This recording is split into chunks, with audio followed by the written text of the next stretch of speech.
ఆకాశం ఎందుకో పచ్చబడ్డది, ఆ నడుమ బొట్టేమో ఎర్రబడ్డది.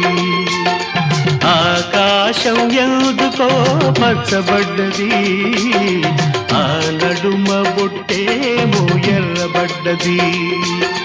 వీచే గాలుల తాకిడి, సాగే గువ్వల అలజడి, రమ్మని పిలిచే పైబడి. ఆకాశం